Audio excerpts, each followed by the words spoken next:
والصلاة والسلام على أشرف المرسلين محمد بن عبد الله وعلى آله وصحبه أجمعين. مرمو سونغو ادو مرمو سونغان قمغانو السلام عليكم ورحمة الله وبركاته. وغدا سفن كو مغبه كجما دانغين دنانتي وانت سفنه وكا جماي حرسا وفايك محرم وانقونا قصو بيغانينا يعني مسلمون دانا تاريخ الهجرة ولذلك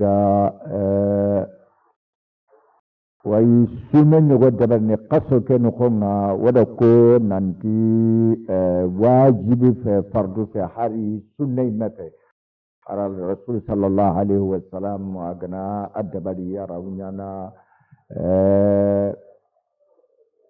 طريقة بمعرخون نقول كم قبل ننتي إذا سيناريو وري أن فامينا تاسوا سومي بتكبندين سومي إن تمون سومي dan ashura ake tamundi ke kenyan sumi ni fi gebe kona anokonga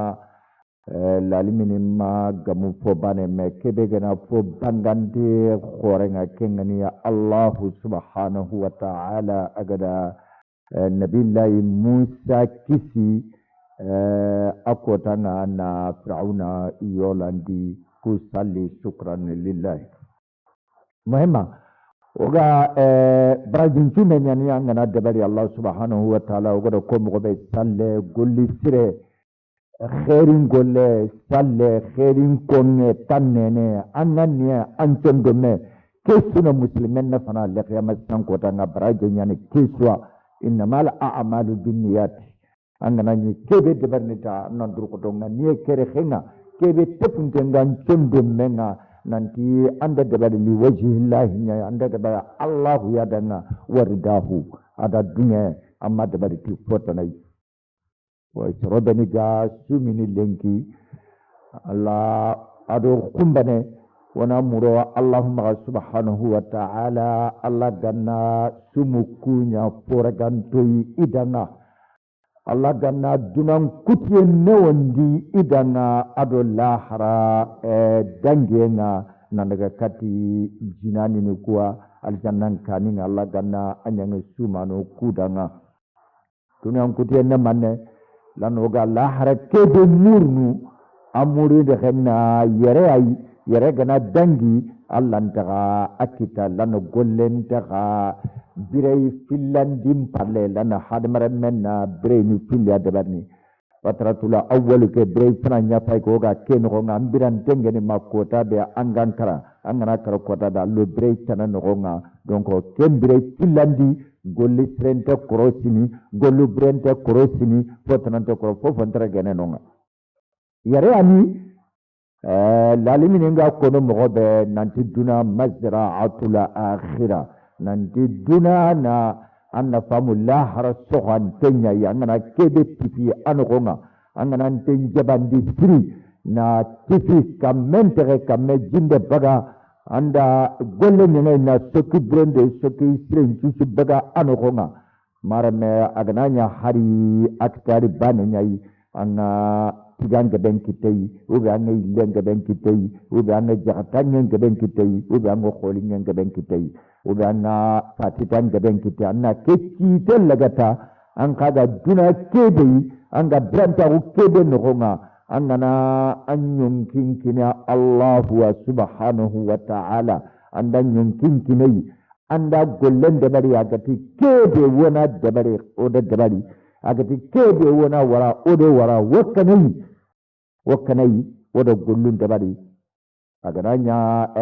oga janna nya murnuba ube oga dukisni baka ajahannama nyaro ngaba wakanai oda gollun dabari Allah subhanahu wa ta'ala anta golli sirinyanga na golle bonondini la qiyamah sanko tanga kene sikki odana ago kisni harno okisi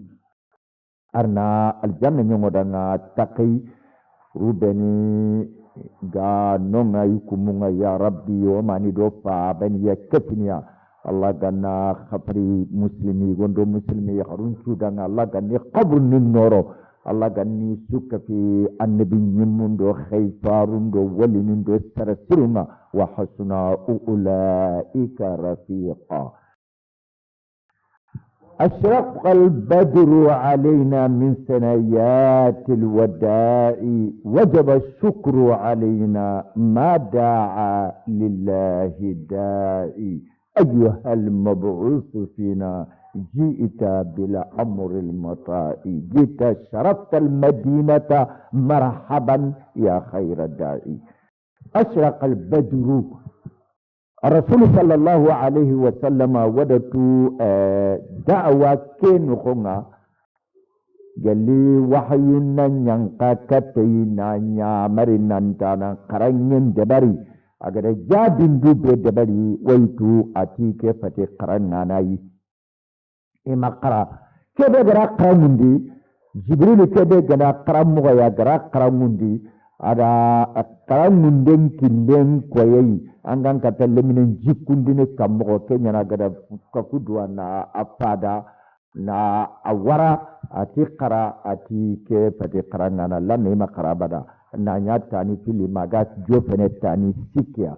dongo agan takranyetu manne wujebi keta jibril aga akuna adana ay wujebi jibril wa ana qaramundi إذا كنا نقول أقرأ باسم ربك الذي خلق يعني نقرأ أن كمان تغنكو كمان كيبي قدان تغا أقرأ حال مرن من تغا إذا هذا قرأمندي ناوتو كي تاريخي كي ما كوتا بي قدا نعمر ينكن ننجانجرا عشيرتك لا أقربين جري أن مارن تنتم أني إكبا anni gongo ina maka fobrenda nanti kale kebe oga nukunga kani filiye nunga kalem pale banen tonyani aljanna ke urel soante mporante oga kebe khilinako itengebe ngai itremme ngai jingai khati ngai gundufoni ngai alla popo alla ya tebia anga da pramprondi ay kefini jinani ke ya akota لقينا كاني أغا يبنباني أنكمنا ينبي كيبي أنت شرب بيني ينبي كيبي أننا سؤال لا نخونا أنت بيني ينبي كيبي أنت بطرول لا نخونا أنت كميني أغا بطرول لندا أي سنجين نماني بانجين نماني حدمرمي أدو كده أكن نكوبانا كمونو حدمرمي أدو كده na hada makumu wala ya'du billahi wana amuru marmu o kama magauga kota hormanto kubene qaso hormante kebe sasa lana qaso hormanto Allah qaso Allah sinen ngonga kota hormanto Allah koto ngonga kwen ngonga khas wati hormanto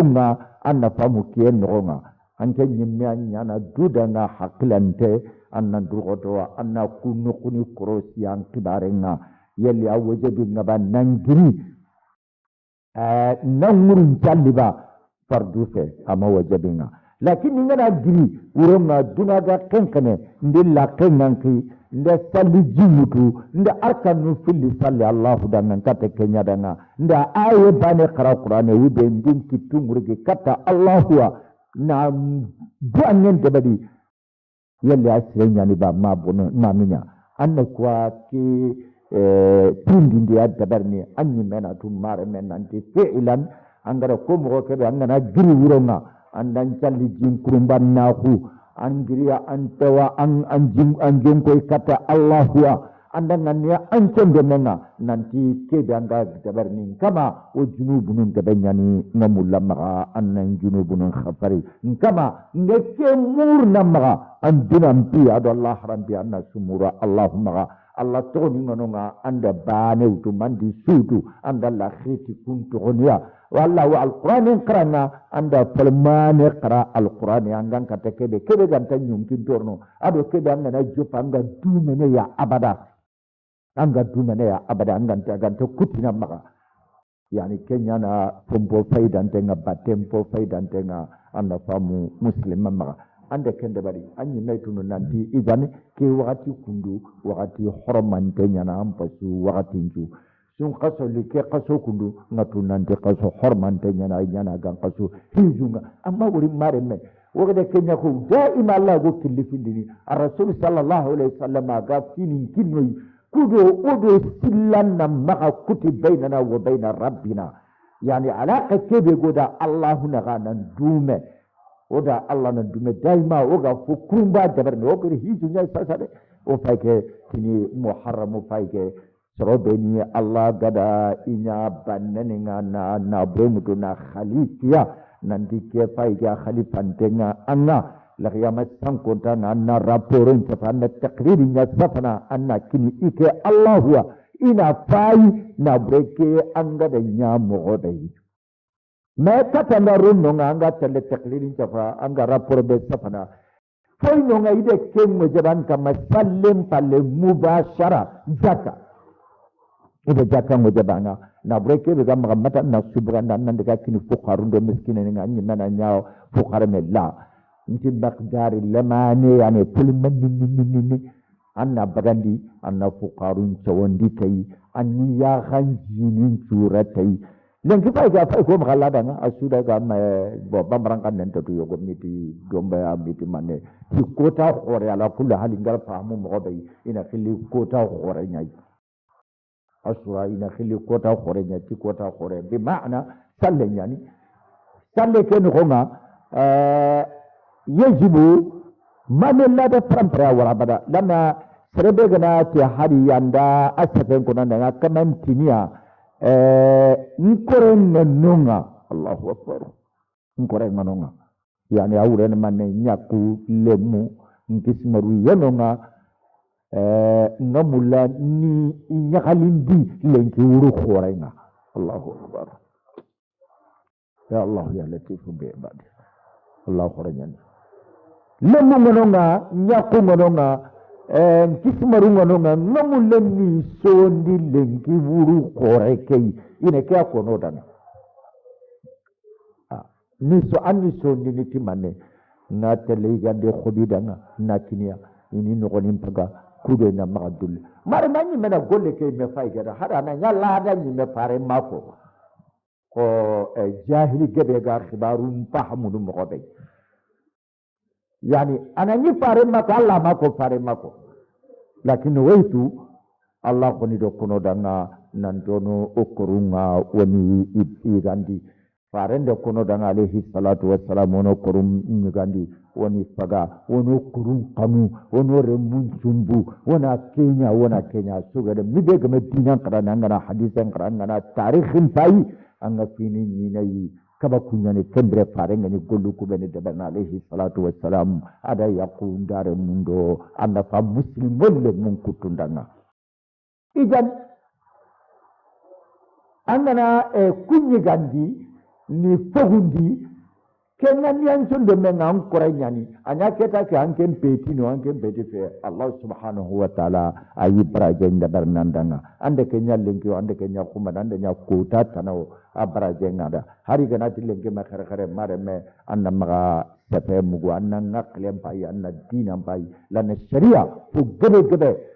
fofo gana akwa haram denga na nyime tunu bila akli anya idrak da tabanne mulalim ni nyawon to na maka hakile lo khibaru nonga lana nususunu nyani dinanga nususunu nyani haqiqatan me wafu al ijtimaiya ngai lada kebe gana nyabuno denga no to lada ne mane bambarande be ngai yogona giranna daga lemme nyego kursi anna famu anna anya sefe na anna kinyogoy ogana tindi ndenya eske kilada sirenya ne ba yonki bakke tabana asyoko anya muslimeo anya kafrio anya mu'mino anya filakapanao asyoko nantina serem kursi nandaga antatale yalli na selin mutu selin kulle ube selin dumbe kutra gadana na kuti na intentu bagai na fite saka na muru soronga afaini kudra idanga ba nyi na tunante kudra ante keda donko kena lada buranyai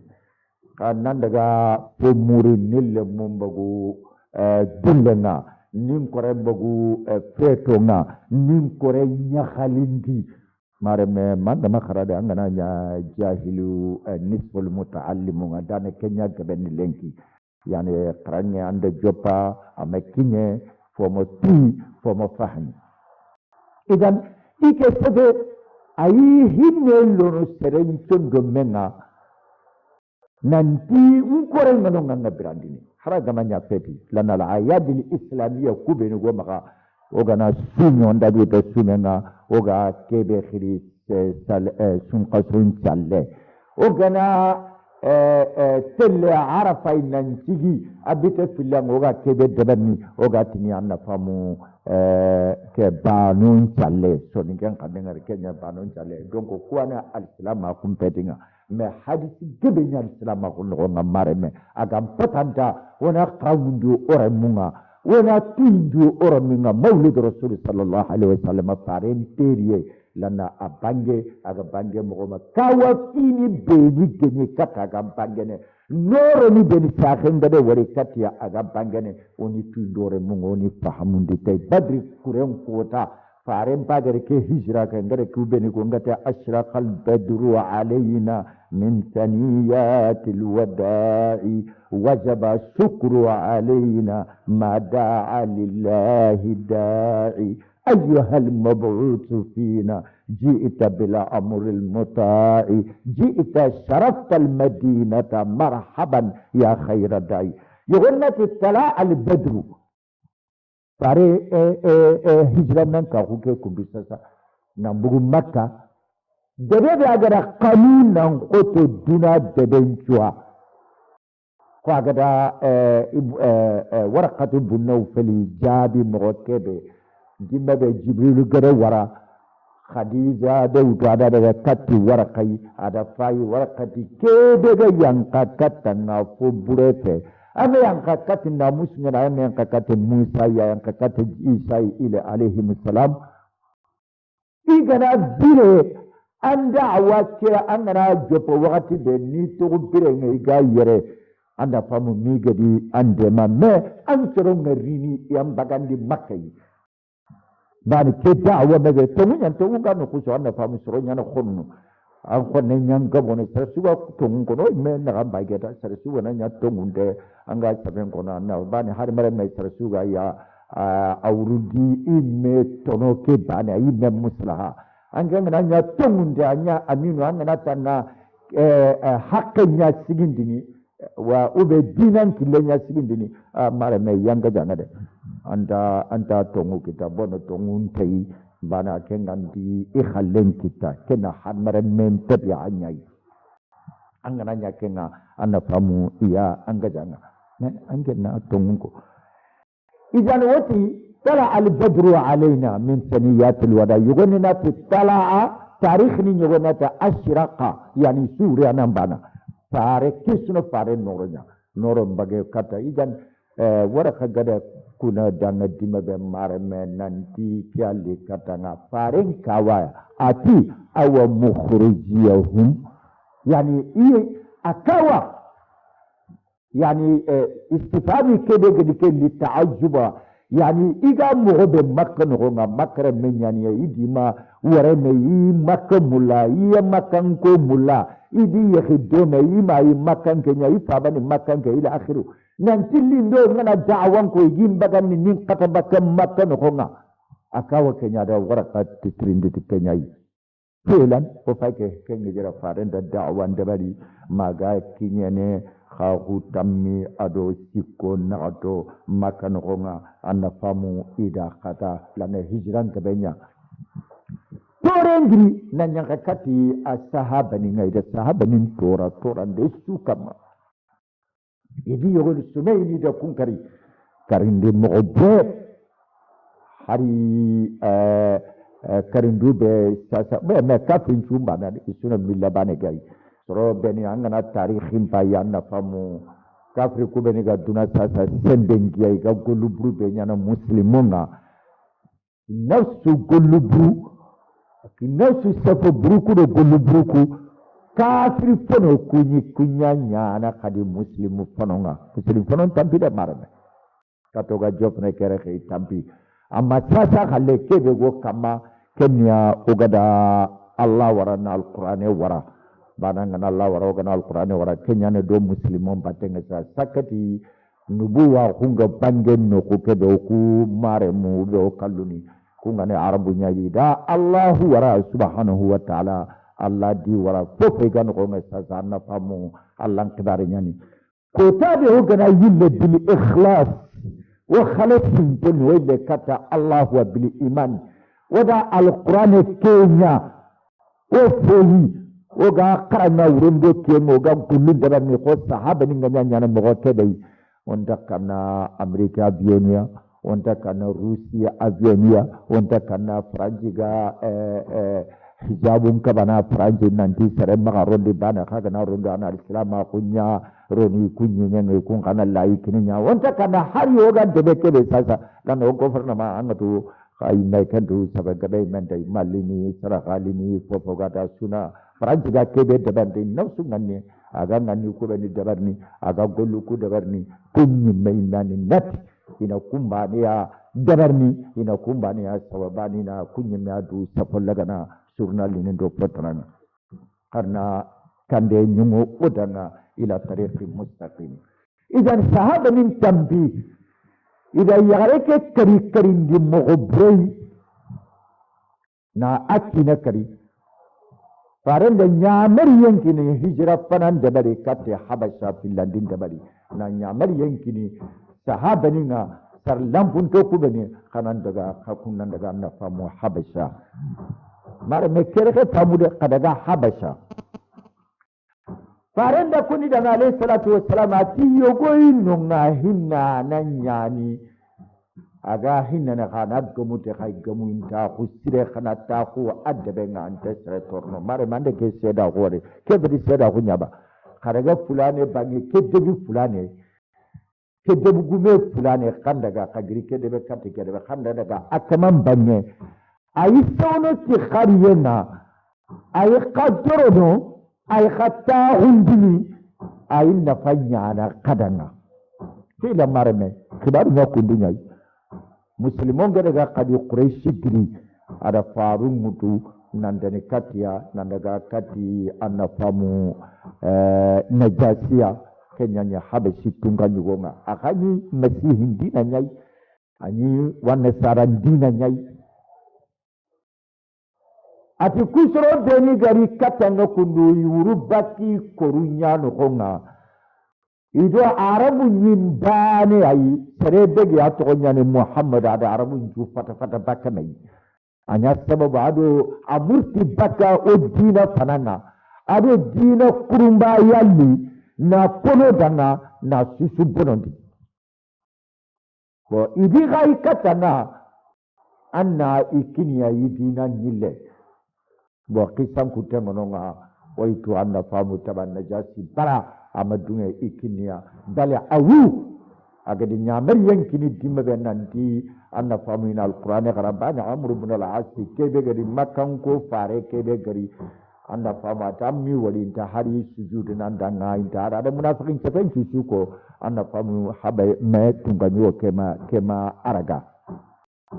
ولذلك وانا وري أصلك نجاسك كرسل فارنغا مدينة عليه الصلاة والسلام على نعمل يمكن المسلمون نندينا صلاة الغائب دبري على الروح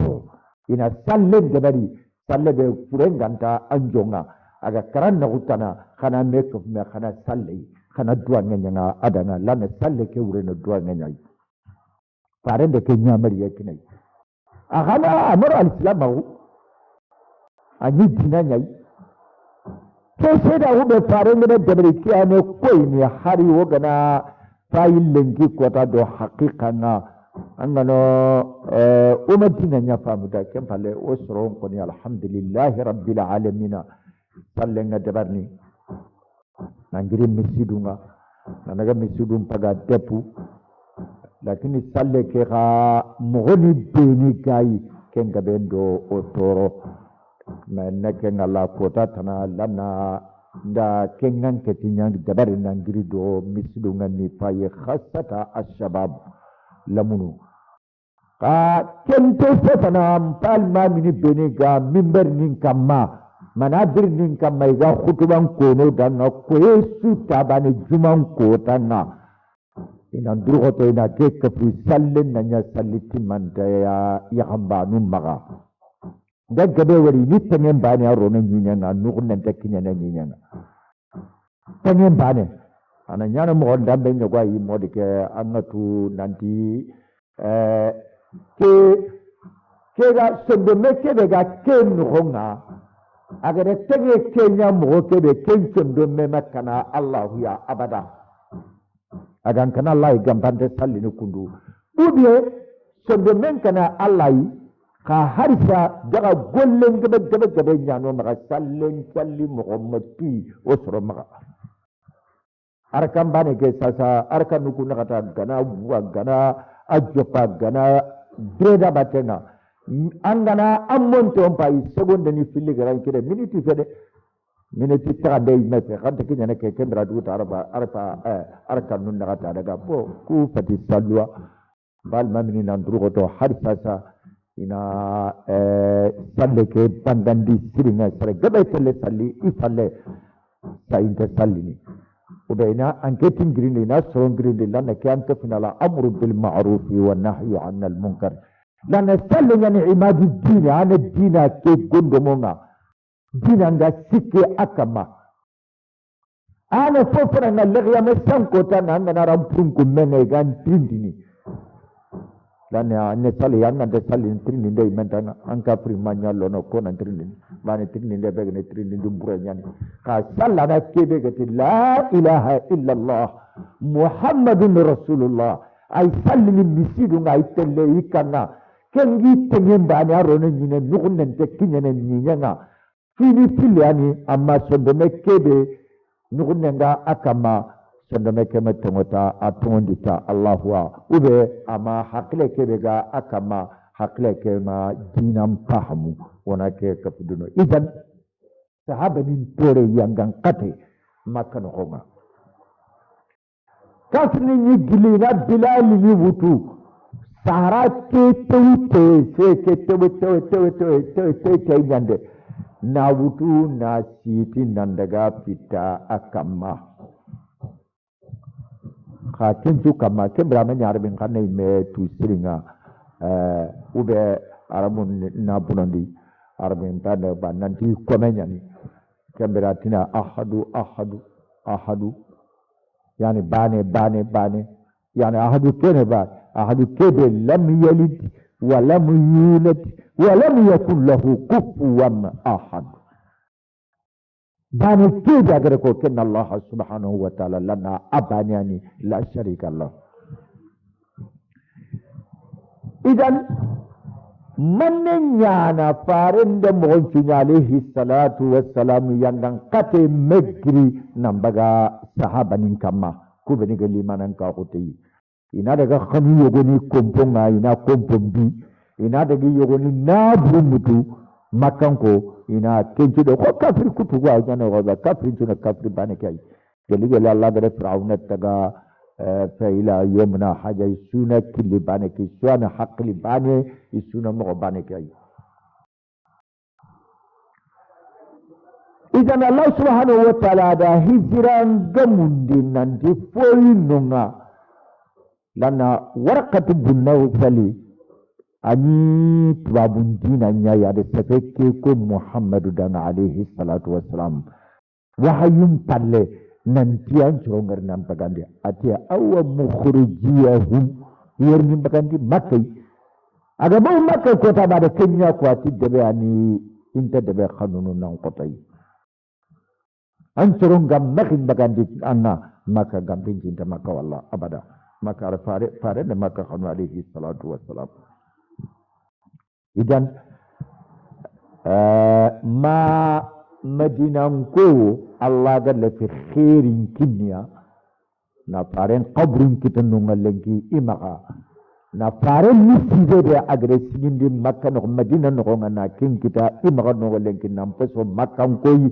Allah da kenema ni da har ngana daga ngatu de buku fili men tabana an chondo men mena qaw katti allan battenga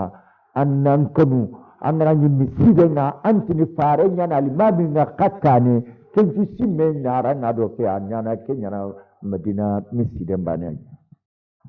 ari mesina misiden bane no ya kenga yarunga ban farenya nda babu nisai ke bagandinonga na kolla ke bagandi misidenga yarunga ronete harita kenya painonga yare do igonde nyaka mini men ko ngan to makka khalle mo hade mare men ngana go bo sugara go sujudre ne mekka ma yarun do ko sujudini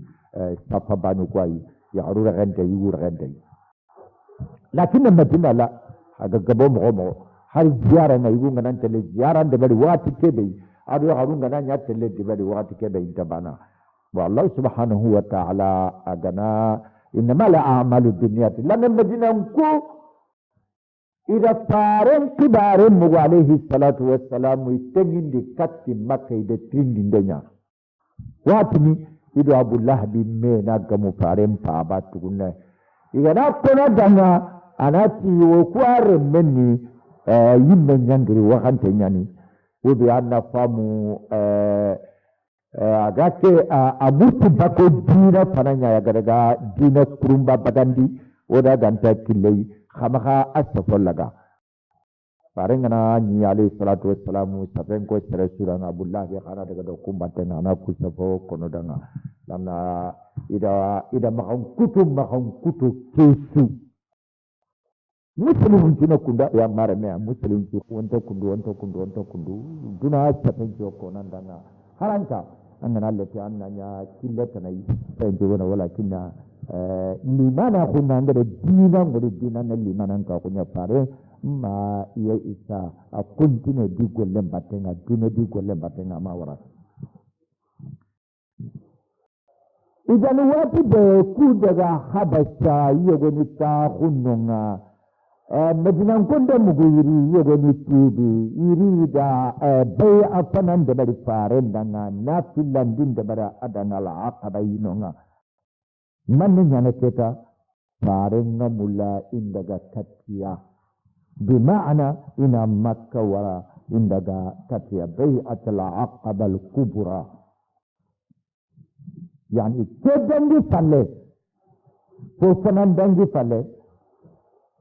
من يصل عام الثاني لبيعة العقبة الأولى قدم على الرسول من المدينة 73 رجلا وامرأتان من الأنصار إذا أنا مكة في مسينة فنسينة في اللندي تنيري أبو يزيكي أبو يخرو في اللي كمدر المدينة ننتي إري يردين نفارن كتنا فبايعهم الرسول صلى الله عليه وسلم على الإسلام أجد خبال مما خنيا الإسلام أغن كتنا إذا كندر قبيلة مسلمي بنيجا مدينة على أوس والخزرج كن دانيا كن يانا قبيلة من العرب إلى سلنجري يمني نبي تاخنونا يهود من يغني كارنا مدينة كارنا نكبر مدينة ناخم كبنيانة تمرن كبنيانة ناخو أكبنيانة تمرن جلن تيا فوفن تيا خيرين كبنيانة دونكو يهود من كتنو باني كندو جابو نيانا أبدا إخا قبيلة نسيت من كتنونا بني قريشان كتن بني قاينقاء من كتن بني نتير من كتن كو خانا قبيلة يهودية قبيلة يعني كوني تاخن المدينة farenga jilli makka nan daga do kwanyo jalika daga la idin tafi idina ga qorosuna ndru khoto wana medina tanga khonno nam magari khonoyi khay khadina nga o dina har ka fini de daga ahdi badati ko fa yikilena lakin yahudi lam tatemmu ni ifo ina jambe de bari idan farenda ku khoballe ma ho ngana daga khamin dema qarodina ngana daga khamin dema kha khonno ngonne nyani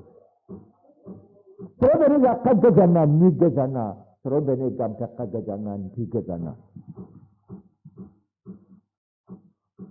farenda alaihi salatu wassalam ada ke khobe dabari ido imna khana yani idan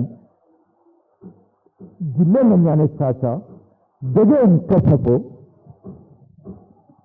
sahaba ni mullin telle bane sahaba ni mullin telle bane jantanya Umar ibn al-Khattab radhiyallahu ta'ala anhu kota ke da kinga bakka makai arabi tawafunya hawla al-Ka'bah al-musharrafa araga Ka'bah ni itawafun dabari adi ikafa mutu Quraish ta kunati serebe gana lati an lemmen nya yetinenga udanya kannanya armala na kine ganta maga akaman ni batu wadi ke falle tersunta bata haja limanan ka kunyan di ma batu iranta bata mani sondo men limanan galle hari kota da dinanga agdo farin dari Nabi alaihi salatu wassalam ya goron dinanga apine tinando ko farin da tinma je oga muhu odo dina kembre muslimo mu khairan tasallini quraish maga kalam ko tanani aga sallini idan khodanya وذلك أن عبادة الصامت وكان أحد النقباء قال بايعنا رسول الله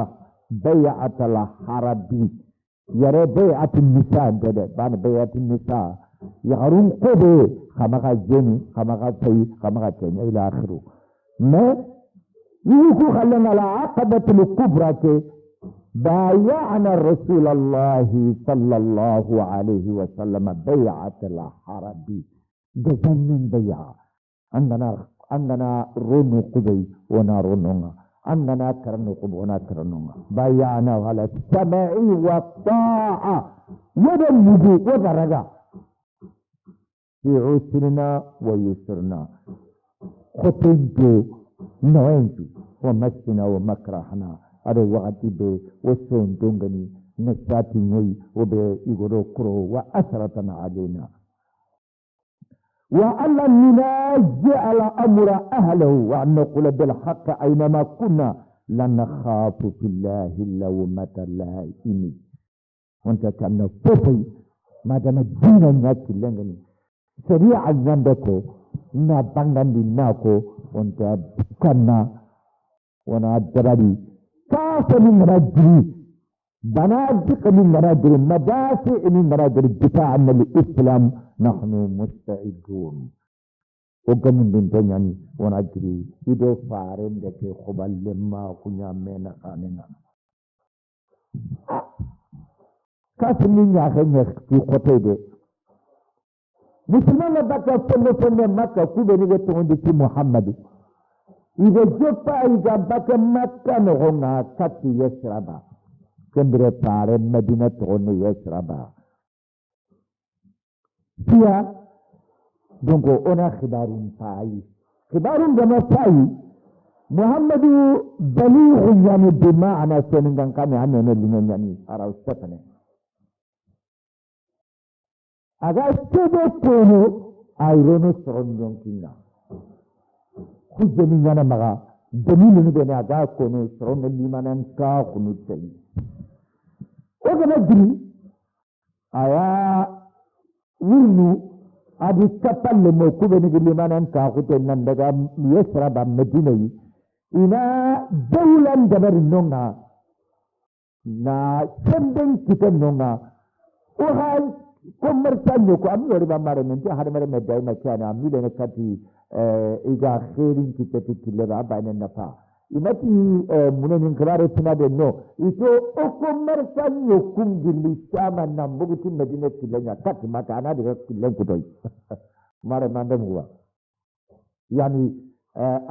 dun khutu anna tarikh fam yani lana هكذا بلاغ العربية فتجي إذا تتكد يكون فرع من الكيان مهمة وبلاغ النغمة كيان أهم دونك خبار السيس عندنا أني مدنا أناليزين جبالي عندنا فاينا قرانا تينا نسمي عندنا تتلا يمنا نسمي خبار السيس منفان خبار نعي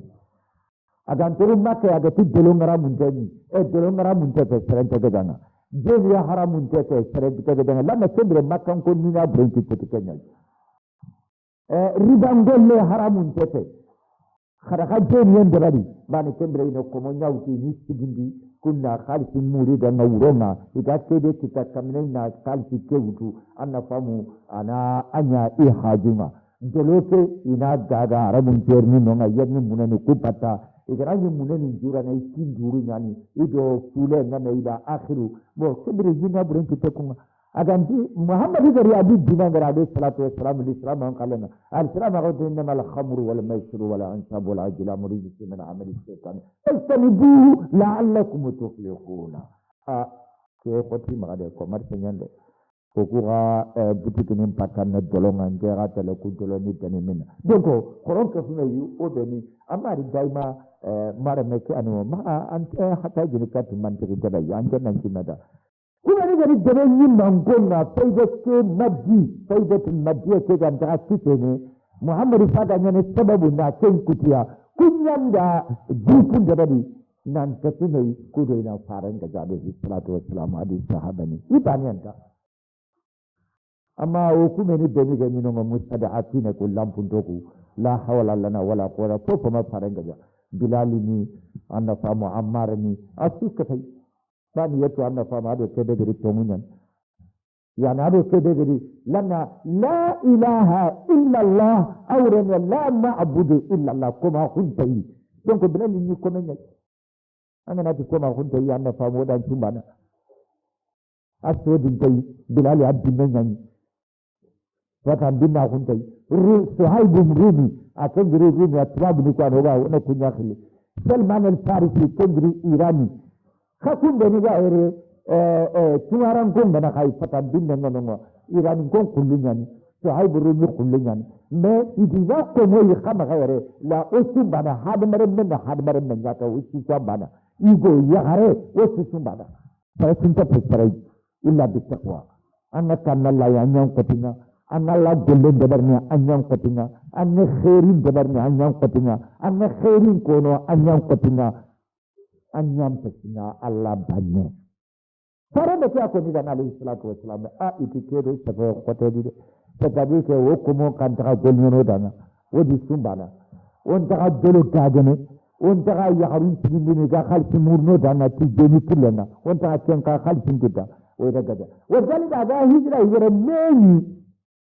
itona pera kutu wa idh yamkuru bika alladhina kafaru liyuthbituka aw yaqtuluka aw yukhrijuka wa yamkuruna wa yamkuru Allah wallahu khayrul makirin suratul anfal idakako donc da dai dabre nanai wala titi wala kari wala tika wala nya wala khatabaka dabre ngoma wakati de ja ke dabre nitana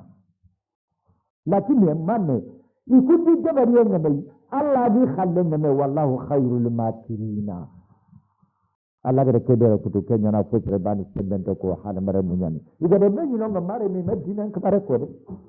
ay imman te dinan kabare ko no amare ha o magere annana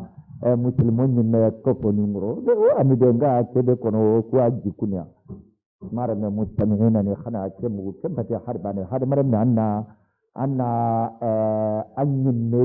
kunko haramunde nyani kena no yani mina turku tadris pedagogi nyani oga dabarni kudo ki safen nan kati fahamni aygo ogaram ko ni beniga ere sasama ube jamiyat al-islamiyya ni beniga nya miti ho ko je islamik ya ay nama yaharun kalle lemrun kalle yugun kalle antanya mena igaire anda famu igana hari ne kufana dinan kilen da din tetina dinan minya de ala kullu alingere sa tampile do kusne mamu saragati fulani an dinan minya ai daima munafan kibare nyani rubama kegana kenya ai kenna pakita nan kotoi gagan juna kai ne sai mun kan kiya da bani igara ne anna famu nan tona dabari buran dabari ki pare alaihi salatu wassalam ana magabugu ida kenya ko ida da meni ima sabata ko iti yoga na wara ku dufe ngana da medina da sembin ki tan medina ide o commercial kuku de riga dilli sama ibani yo kemba kati sama itele kunya utu rehlati sita iwa saitike itele kenya nandere yo kembu sama kasi sike kasi nagati sama ni mina kenya Lebanani Palestini ado Syrie wana ke dingira akili sama ordonini wana kuya akili sawaminina angana sama Iraki ni ngono wana kun kriketa Iraki deni kunga teleketa mangalo aji sukura yani muslim Afghanistani ke Bukharani yani ke jadi tanani gara ngono ga muslim ngure donga wana kunkri de angana riti nautu Misrani kati Sudani tati ni nanyanga ke wana kunkri Afrika angana na Libi na daga Tunisi Morocco Algeria wana kunkri Mali Afrika ila akhiru muslimun ta hono kai ya Asia ya Afrika ila fanu idan kuma sahoro Abu Sufyan Abu Jahl Abu Lahab wal Maghira ni kullu ni gatten na bure yoken gaben some same idagar ni makai sunan bakatin majina faran na sallan kita no alayhi salatu wassalam anu ko marsan yo kumuto anu na burumuto amma ri kemira islamu no komide amma rawari dina no komi kenga komo sikido fomuno Allah yi magal kaba no ngono mai mesime do kuma wakati rega dabari buranda barni mare manda hada mare memore awren yata Allah ganna uku hakili sahabante ya gana hakilin kinanga anga fogabe fahmunu karanyen ngonga idan ida ke dabari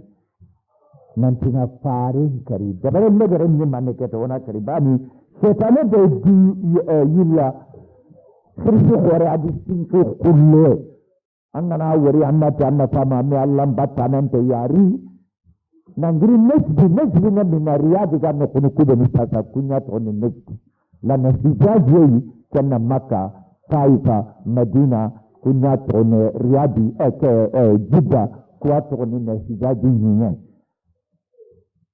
nesbi kana faita Riyadi ni ado kude ni ga kumbata tele mamlaka al-arabiyya as-saudiyya ande sidima yani kunyo filiga kapunai nesbi donko sai nesbi adri nesbi ari kafoke kene setani ay setanga koni ado munakasha ko tanante yi khada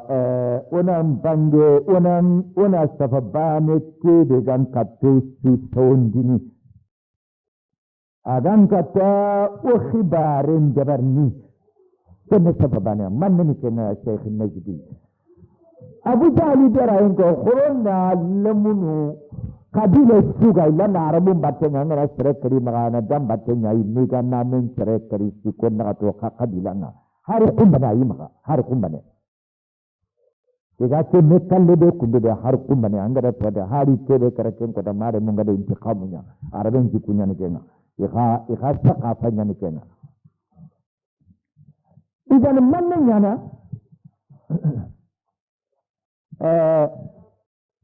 wana yahambanu kabile suga ina yahambam patautai wana kata niyan gina kinai isinan daga Muhammadin kwa akanga aga saki sorekan kama isini kitungu kidome tabane ina yang kandi tabane na kutu wana tuma khibarenga Sheikh Najdi ke setani asawati sida aso acara sunta cara baka yalla hada dabadi ida dabadi amma da mukrullah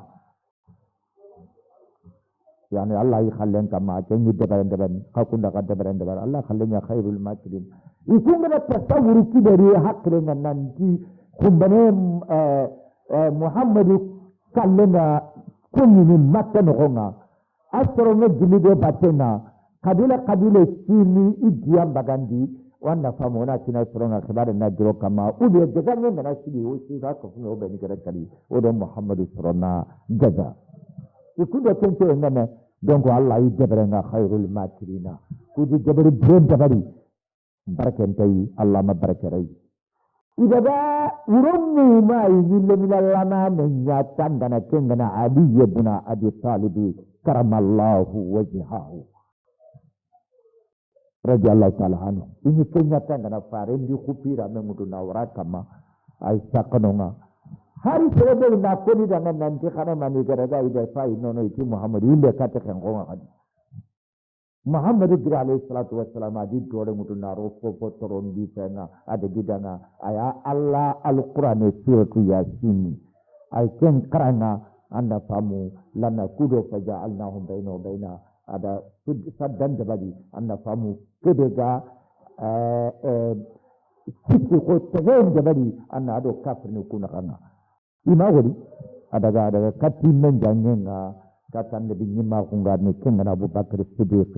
ada khibaran kono danga ada telada le nya harun tulinyo na Aisha to da Asma na ada khibaran kono danga kende nya Abu Bakar kende khibaran tu waham yani ilhaman ada nyogomon dabali na soro dabali soro bene gan kata nyogomo kutu idene ido ikapalle manga kitni kenya na Allah gati illa tansuruhu faqad nasarahu Allah aku namanya Allah dadema idza akhrajahu alladhina kafaru thaniya ithnain idhuma fil ghar akhrajahu alladhina kafaru thaniya ithnain idhuma fil ghar wakati be soro deni gada bagan diga kafiran nan ka ku soro ku filli iga gidin kappen rona idi yaqulu lisa idi la tahzan aga kono nan ikapalle mananga tamasno tenga Abu Bakar ay inna Allah ma'ana Allahu akbar hadi nubuwa nan wakati ya de boga gro gidin kappen Allah de mu'jizat min kabenliti na bore liti ni sonkan de bari follakenga na sangam ke angka brutin liti anda famu ken kana mirindi telakena bo ku kan tanya no kude gantanya no kude hadmere meme sibino nga abada fasni nga muri no muri kunya kanye itani nya di sinin di kanena har baane gan jita gara fay gampin tada farendo Abu Bakar de gampin ton tada Islam ko len ka khala ci dina nyane na Allah makita Allah da dabariya na khayi na sugan dindi ay dina ke kimman dini Allah da jong idan idi yaqulu li sahibi la tahzan yani nan kabana sinan maghsino inna Allah ma'ana anna maghsino man la Allah yakfino yofi yande ma Allah yakfino fa anzala Allah as-sakinata alayhi wa ayyadahu bi junudin lam tarawha Allahu akbar idan Allah da ikli imani sakinatahu na yang kan dekati sunggemenan tahu na gergeren ta ay kanen ta ay ayni demeti Quran lemo ku bani gante walla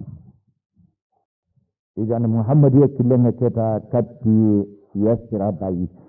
katti Madina yi ala ausu adu khazraji yaduku ولكن يقول طلع البدر علينا من ثنيات الوداع وجب الشكر علينا ما داعى لله داعي أيها المبعوث فينا جئت بالأمر المطاع جئت شرفت المدينة مرحبا بخير داعي إذا جئت شرفت المدينة مرحبا بخير داعي أنت جئت مدينة صارت مشرفة المدينة الشريفة المشرفة العظيمة لنا أرض منها أقب منها أقوم منها إلى آخر مدينة على غير كذا أنصار ده منها يجلي نرجع سلم باي إذا النبي من بكو adi kapal lemah kede gerakanu kata ganyana Rasul Muhammad kata ganyana Rasul Muhammad kemudian Muhammad yaita yani dingan kane ada khanu yadome ansari kala kenyani Allah gati qadan walladina tabawwa'u ad-dara wal imana min qablihim yuhibbuna man hajara ilayhim ولا يجدون في صدورهم حاجة ما أوتوا ويؤثرون على أنفسهم ولو كان بهم خصاصة الله أكبر يعني سرت بهذه أنصاري قدر المدينة مكونكو جمال لما خندنا إذا مننا يعرف لي ما يعرف كي ما naburen pa ina ta andi sidan ke na ta ande mutu ngana ta ande mutu ko bene gedi katu makka nya nguru makka ni naburen busiya madinan kondi gemmal lemma khutti kenyai ni yagarun pa ina bane waranna bane to Allah tiken ngaram ndanya yi kemma daga me nabure adi tandi fofo da fokini sahaba ni yogoni de yidin da bari daga suwa yogoni da commerçant tele inkutu yogoni da katen da bari yogoni daga sakana nan daga khoben da feni na nyabana khorongi no ma kena ahli madina kudeni gimme yani ihadin tana kati yigande na kati doke na kati nabure na me fukara hutede dia ikatalle mokudeni ke hijran nan ka kunna muri idi dina nangiri makkatul mukarrama al musarrafa kat madinatul munawwara anna famu ida kunya de matina bureke idan muhammad alayhi salatu wassalam ajofe madina iga fayin kama afrahu fi kulli makan bil madina روي البخاري بالسند الى البراء بن عازب قال فما رايت اهل المدينه فرحوا بالشيء فرحهم برسول الله صلى الله عليه وسلم إما مدينة كل من توفي حسين كتاب فارغا روم مدينة نقول عليه الصلاة والسلام لما قدم النبي المدينة لعبت الحبشة بحرابهم فرحا بقدومه أحباسني بني كانوا أحباسني بني كانوا كن خاني سانغني كي تام تام نيجي ديمونا يارجنا وأشرقت المدينة بحلولها فارن مدينة النور كنا نقول المدينة المنورة مدينة هي مدينة رسول الله فارن ده وكنا دلنا بمرور زمان كذا المدينة المنورة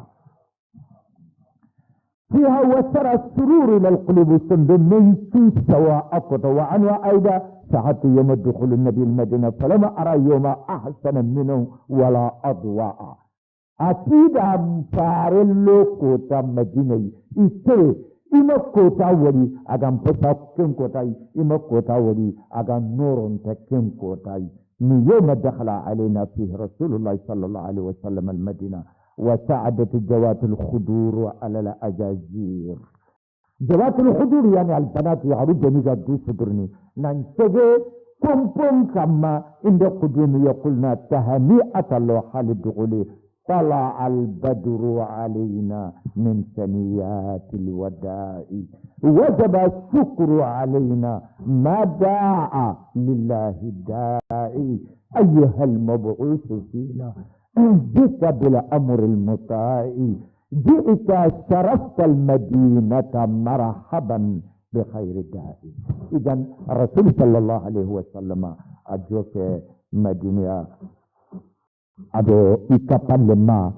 أبو بكر الصديق رضي الله تعالى عنه إذا شهاد من كتبنا عمر مننا وخير محمد جاء رسول الله الله أكبر إذن على أنصار كذا قبلين الله قد كوب من مخن كتنانتي على أنصار يعني هذا دي أي من دي مخن كتو كتابنا هذا كل يوم قد كوب نتوانك على أوس ولا خجرجي على أوس ولا خجرجي قبيلة نكفلي أنا فهمو كنياني على أوس ولا خجرجي قبيلة عرب فيل يعني يوغتي جري يمني نندقى أنا فهمو كاتي مدينة ننتاغنوا إذن الذين اتبعوا الدار والإيمان يكون يكون قد من قبل يحبون من هاجر إليهم